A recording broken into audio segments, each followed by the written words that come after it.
한일 군사정보보호협정 지소미아를 유지하라는 미국과 일본의 압박이 거센 가운데 이제 그 종료일까지 엿새만을 남겨두고 있습니다. 그동안 서로 의견차만 확인했던 한국과 미국, 일본 세 나라의 국방장관은 내일 태국에서 모두 만납니다. 공식 회담을 할 거란 소식이 오늘에서야 확정 발표됐는데요. 지소미아 종료일까지 마지막 만남이 될 수 있습니다. 예, 그러면 태국 현지에서 취재 중인 김태영 기자를 오늘 첫 소식으로 연결해 보겠습니다. 자, 김 기자, 한미일 국방장관이 내일 태국에서 만납니다. 어떤 계기로 만나는 겁니까?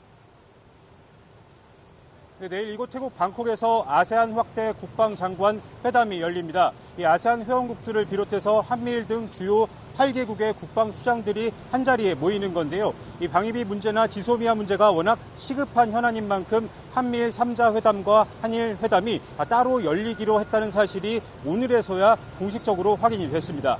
예. 자, 지소미아 종료가 임박하면서 이와 관련해서 지금 미국과 일본의 압박이 거셉니다. 자, 이런 가운데 세 나라 장관이 마주 앉으면은 아무래도 우리만 협공을 당하는 건 아닌지 이런 우려가 나올 수밖에 없습니다. 분명히 그런 측면이 있습니다. 지소미아 종료까지 단 닷새만을 남긴 채 3자 회담이 열리는 거고 또 지소미아 종료 선언 때까지 다시 만날 가능성은 현재로서는 없습니다. 당연히 종료에 반대하는 미국과 일본의 국방장관들이 우리 정부를 상대로 강하게 압박을 할 가능성이 큽니다. 실제로 일본 현지 언론에 따르면 고노다로 일본 방위상은 이번 회담에서 지소미아를 연장해야 된다라는 주장을 강하게 할 걸로 보입니다. 또 에스퍼 미국 국방장관도 어제 정경두 장관과의 안보 협의회를 끝난 직후 이 지소미아가 없으면 결국 득을 보는 건 북한과 중국이다라는 논리를 내세우면서 공개석상에서 강하게 압박한 바가 있습니다. 예. 하지만 이렇게 양쪽에서 압박을 가한다고 하더라도 우리 정부가 기존 입장을 바꿀 가능성은 아직 전혀 없다고 봐야겠죠. 그렇습니다. 일본이 수출 규제를 먼저 철회를 해야지만 우리 정부도 지소미아 종료 결정을 다시 검토하겠다라는 게 현재까지의 청와대가 밝혀온 원칙입니다. 따라서 내일 결국 이 3자 회담과 양자 회담이 이루어지더라도 접점을 찾긴 힘들 것이란 관측이 나오는데 바로 이 때문입니다.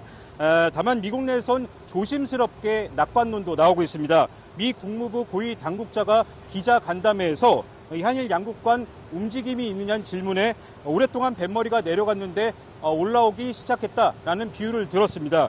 자신들의 중재가 조금씩 먹혀들고 있다라는 점을 내색을 한 걸로 보이는데 과연 이런 기대 섞인 비유가 현실화될지 그걸 알아볼 첫 시험대가 바로 내일 한미일 3자 회담과 한일 양자 회담이 될 것으로 보입니다.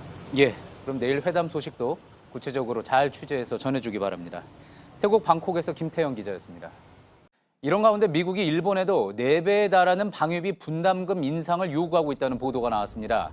미국의 외교 전문 매체 포린폴리시는 지난 7월 미국이 일본에 요구한 분담금이 약 80억 달러, 우리 돈으로 9조 3천억 원에 이른다고 보도했습니다. 일본이 올해 분담한 방위비는 2조 3천억 원 정도입니다. 미국은 현재 1조 300억 원 수준인 한국의 방위비 분담금을 약 50억 달러, 그러니까 5조 8천억 원 규모로 올리라고 요구한 바 있습니다. 한일 관계에서는 조금만 변화가 있었습니다. 일본이 반도체를 만드는데 꼭 필요한 불화수소의 한국 수출을 처음으로 허가했습니다. 일방적으로 수출을 막은 지 넉 달 만인데요.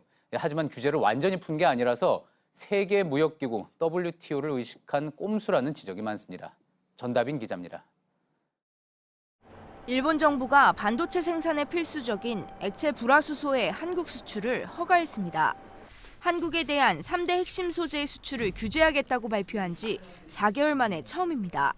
이로써 포토레지스트와 플루오린 폴리이미드 등 일본이 지정한 3개 규제 품목 모두 수출 허가가 나오게 됐습니다. 이번에 제일 마지막으로 수출 관문을 통과한 액체 불화수소는 반도체의 불순물을 씻어내는 중요한 소재입니다. 앞서 삼성전자와 SK하이닉스 등이 주문했지만 서류 보완을 이유로 받아들여지지 않았습니다. 업계에선 일본 측이 오는 19일 예정된 한일 간 세계 무역기구 분쟁 2차 협의를 의식해 빗장을 잠시 푼 것이라고 말합니다. 우리나라는 지난 9월 일본의 수출 규제가 자유무역 원칙에 어긋난다며 세계 무역기구에 제소했습니다. 이런 상황에서 특별한 이유 없이 무작정 허가를 미루면 수출 통제로 받아들여질 수 있다는 것을 고려했다는 겁니다. 결국 업계에선 이번 조치가 일시적 허가에만 그칠 수 있어 불확실성은 여전하다는 이야기가 나오고 있습니다. JTBC 전다빈입니다.